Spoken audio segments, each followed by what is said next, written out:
तो भैया अगर आपको सही वाला पैसा कमाना है तो अभी जाके यूएस टेक पे एक सेल का ऑर्डर प्लेस कर दो। उससे होगा क्या कि चाइना ने ताइवान के इर्द गिर्द आसपास सारी की सारी अपनी नेवी शिप्स लगा दी हैं, और बहुत ही स्ट्रांग वाली नेवी शिप्स।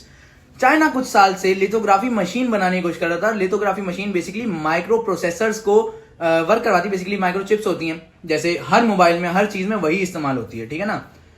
होता क्या है कि चाइना ने अब वो लिथोग्राफी मशीन बना ली और काफी अच्छे तरीके से वर्क करवा पा रहे हैं। एज वेल अमेरिका की बैकबोन ही ताइवान है।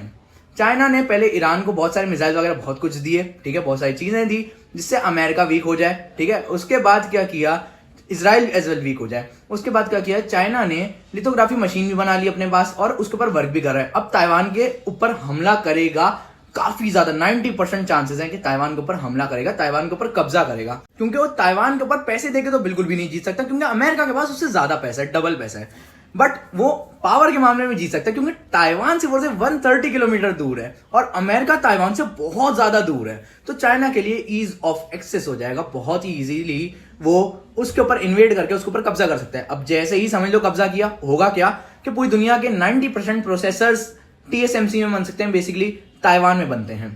तो यूएस टेक बेसिकली पूरी की पूरी टेक कंपनी ही है। टेक कंपनी में क्या लगता है, प्रोसेसर्स लगते हैं। प्रोसेसर्स नहीं होंगे तो क्या होगा, डाउनफॉल आएगा।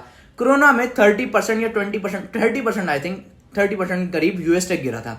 अभी प्रिडिक्शन है कि 50% से भी ज्यादा गिर सकता है। इवन मैं कहता हूं 70% तक भी गिर सकता है, और आप उससे इतना ज्यादा पैसा कमा सकते हो जितना किसी की सोच भी नहीं है। जैसा मैं हमेशा कहता हूं, इनसाइडर ट्रेडिंग से ज्यादा आप वैसे जियोपॉलिटिकल न्यूज के जरिए कमा सकते हो। इनसाइडर ट्रेडिंग कुछ भी नहीं है उसके आगे।